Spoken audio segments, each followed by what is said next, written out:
ఒక దానితో కలిపి ఎందుకు చూసుకుంటున్నాం మనం? హ్మ్. హ్మ్. ఇంకొక మాటలు, ఇంకొక చర్యలు కాదు. ఇంకొకరి మాటలు, ఇంకొకరి చర్యలు ఎందుకు మన మీద ప్రభావం చూపిస్తున్నాయి? అంటే అంత సంకుచితమా? వాటన్నింటిని మనలోకి తీసేసుకుని మళ్ళీ ఆటి గురించి మళ్ళీ ఆలోచన చేసేసి ఇంకా ముడుచుకుపోతా ఇంకా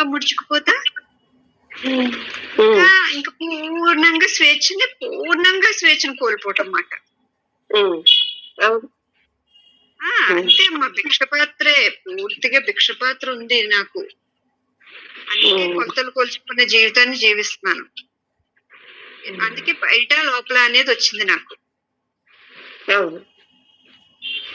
ప్రతి ఒక్కదానికి ఒక ప్రమాణాన్ని అంటే ఈ విషయము ఇలా చేస్తే అది సరైన ప్రమాణంగా నేను పెట్టాను ప్రతి ఒక్కదానికి కొలిచి. కాబట్టి నేను చేసే పని ఆ ప్రమాణానికి దగ్గరగా లేకపోతే నేను దాన్ని దాస్తాను, చెప్పడానికి ఇష్టపడను. రహస్యం అయిపోయింది.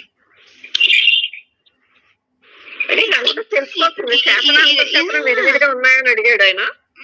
అందుకే కదా ఇలాగైపోయింది, 2 రకాలుగా అయిపోయింది. ఇదంతా బలంగా చేసేసాము, అంతఃచేతన ఇంకా దృఢంగా చేసేసాము.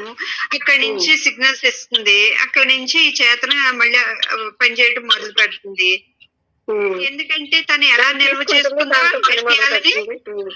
అమ్మా, అది ఎవరిలో అనుకుంటారు, ఏదో చేస్తుంటారు, ఏదో ఇదేని కాదమ్మా. ఇదంతా బయట పెడుతుంది కానీ తన నిర్మాణం ఎలా ఉందో అలాగే కదులుతాంది అనే సత్యాన్ని అది గ్రహించలేదు.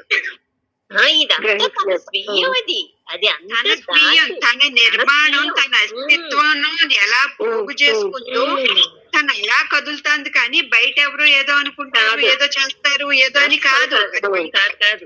ఎంతసేపు బయట పెట్టడమే దానికి అలవాటు కదా. ఎదరవాళ్ళ మీదకి పెట్టి అది ఉండటం అలవాటు కాబట్టి అంటుంది. కానీ పూర్తిగా అది